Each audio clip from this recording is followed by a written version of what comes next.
Hello everyone, so this is my new tutorial video, because the last one kind of sucked, so there's going to be a lot of changes this time around. So as you can see, we have the new Violet model, which will be coming out hopefully soon, not sure when. I just got to make sure that it's properly ready for the workshop. As you can see, the body's already fallen down, not a good sign. So I'm going to be showing you how to make a good scene today. This might be a bit longer than the previous tutorial because, as you can tell, scene making with these models is very complicated, like stupidly complicated. Let's just keep it simple today, and we're going to have Violet cook something on a grill. No, this grill's better. Has less clutter, and it's easier to work with. So first things first, because this grill's small, we're going to have to resize it. There's actually a lot of items that are out of scale with the Nug models. Many of them, in fact, so resizing them is generally a good thing to do. This applies to chairs, beds, furniture, anything that Nugs have to interact with, especially things involving their hands. It's definitely a good idea to resize them. I prefer the options 150. 1.50 for like the resizer, prop resizer. Sometimes that might be a better idea to have the values higher, just in case. In this case, we might actually need the values to be higher, because as you can still tell, it's still too small. So we're going to make it even bigger. Now that we have this in place, we can actually get the character into place. Violet. Violet Sweetles. She is Fluffy's mother. She is, in her 30s, late 30s, I should mention. She has some experience with operating this grill. I'm not sure how much, but yeah, she has to, during the summer, when her dumb, stupid little idiot hellspawn Fluffy Sweetles demands food, she must provide her food. Because if she doesn't get food, she's gonna freak out and scream at the top of her lungs. So, you gotta make with these new models. If you recall from my previous video with Apex, I use a similar system with the joints, where you have to freeze a joint, and then freeze a leg. I understand that this process is inconvenient for some people, but that's just the way it is, because that's just how the mod works. So, also, the Worms add-on recently got deleted and re-uploaded, so the hands are a bit broken. That's kind of a different issue, so... yeah, let's start with, we're gonna get some items for Violet here. Usually I pose the characters before I consider their facial expressions, so we'll have to do the facial expressions after. And you should have, if you haven't already seen my previous video, you should already know what that's all about. So this fork is a tad bit too big. Let's shrink it a little. Let's make it a bit smaller. Let's downscale it. There we go. Now this could be a consequence of Violet's hands just being absolutely massive, but as I stated before, it's a good idea to resize certain items. Also, yeah, this is good. I might actually, when the new model comes out, I might actually consider implementing the system where the hands are fully rotatable, because that honestly is just a lot more convenient than just having to like rip them off each individual time. It'd be a lot more user-friendly, but at the same time it would also cause the ragdoll to become potentially unstable, which is why I don't do that yet, but that might come in a future update. So the fingers are a bit more sensitive this time around because the add-on itself, as I stated before, got deleted and re-uploaded, so yeah. It's a good idea to, sometimes it's a good idea to make sure the hands and the, well, as you can see, the thing is too heavy, so we have to grab the little fork itself. Now,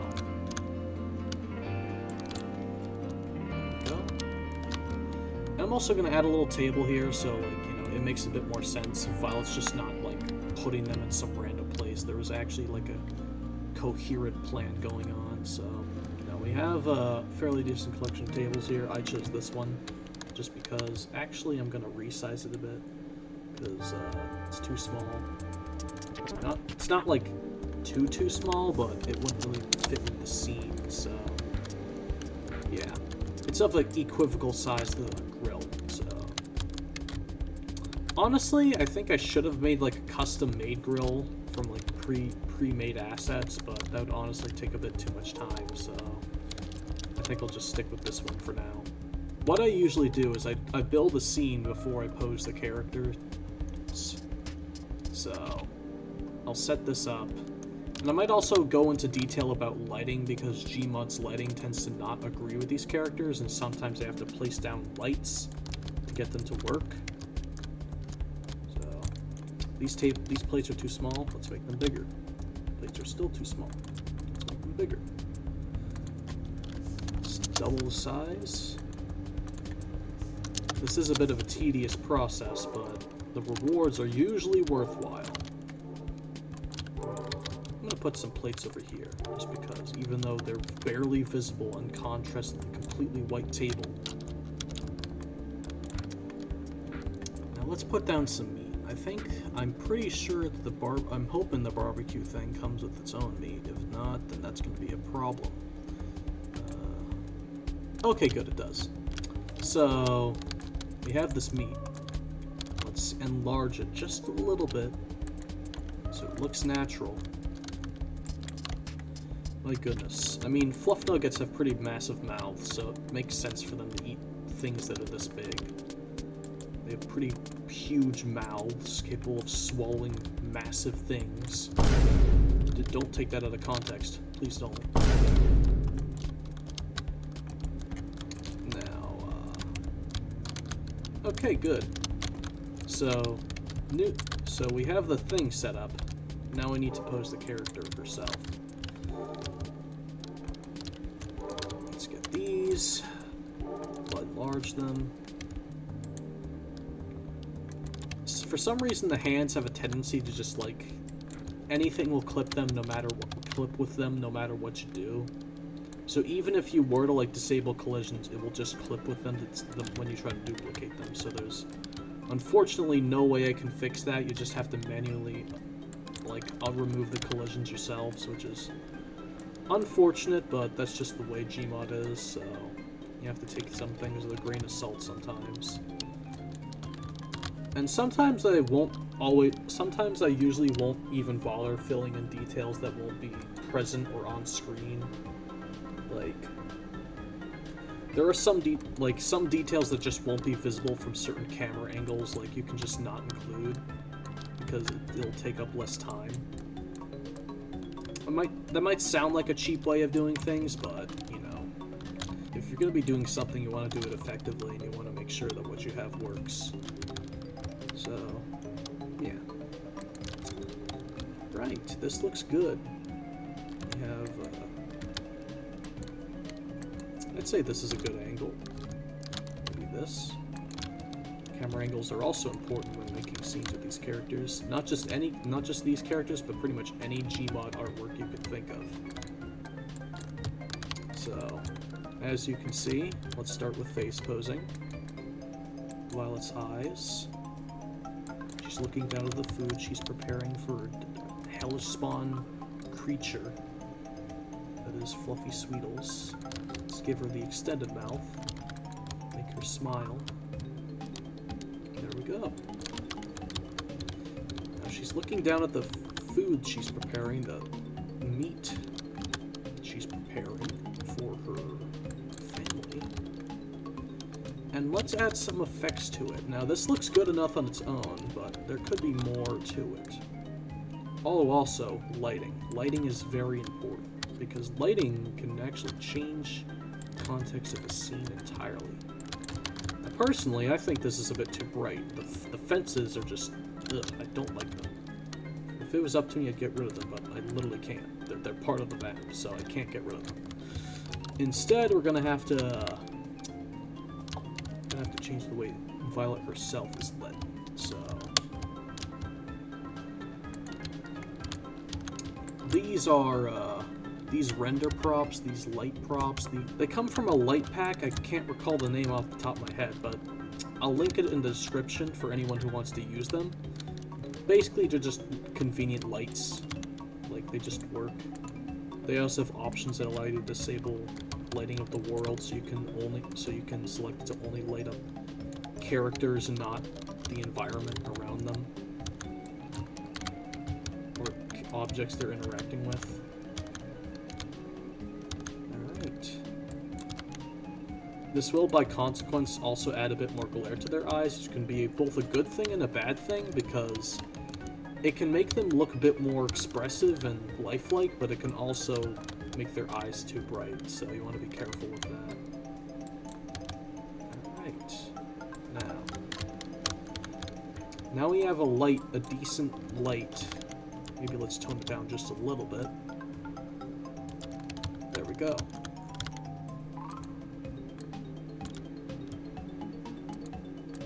Bright enough to be able to light up most of her face, but dark enough so that it doesn't completely shroud out everything else. Now, because these, sometimes these models, these newer ones utilize Pack 3, which probably deserves a whole other tutorial video of its own. You're gonna have to use different lights. Like, for example, the projector lights and expensive lights are generally not good with Pack 3. You want to use the regular lights and spotlights, because those ones generally will agree with Pack 3 more, whereas these ones are typically less stable, so you want to be careful.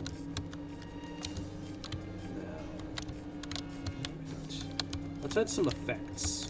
I will do background characters later, but I don't think they're worth doing in this video because that would just take up too much time. So we have Violet looking down at her grill. Now, there's a few different options we have for background effects. We have the animated...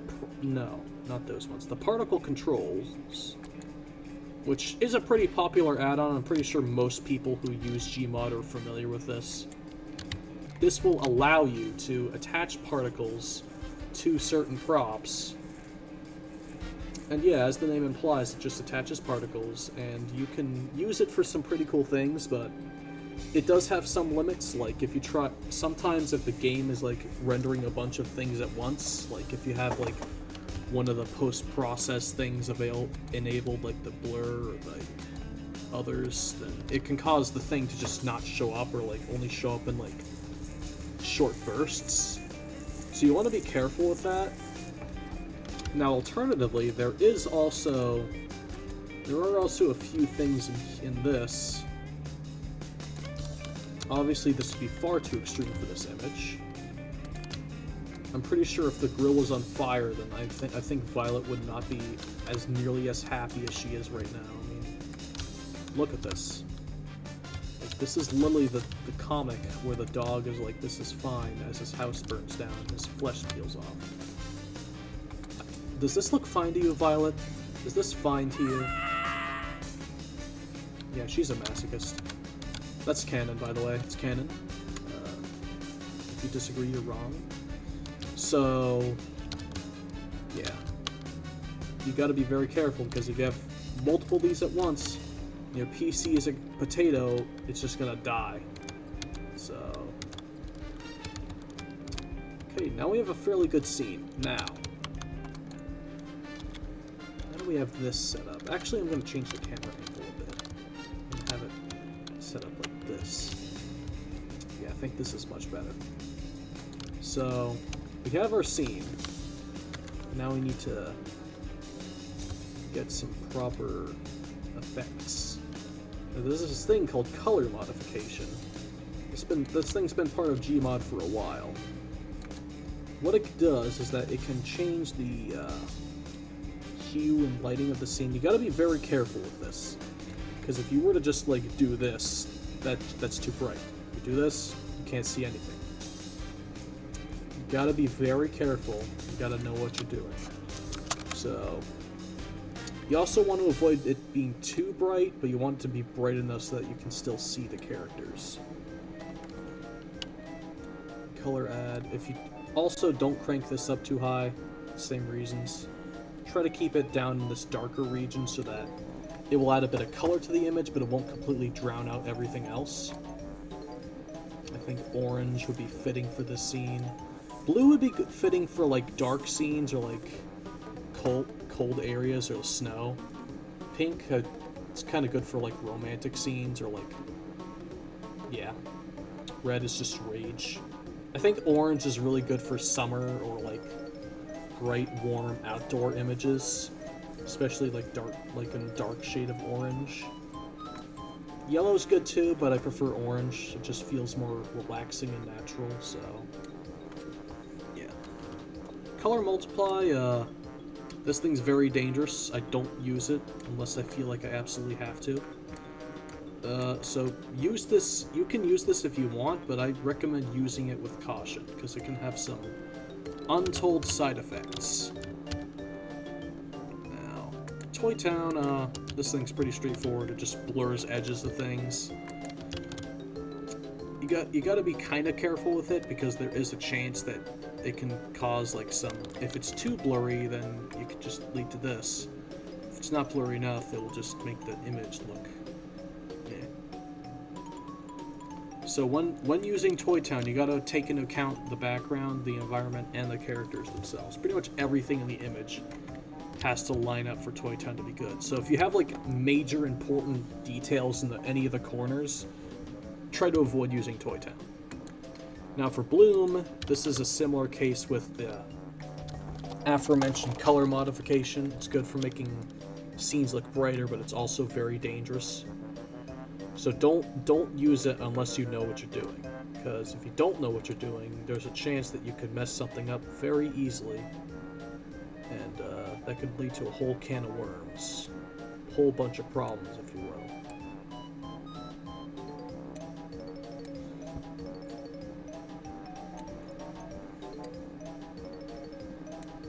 I think I may have fiddled with this too much.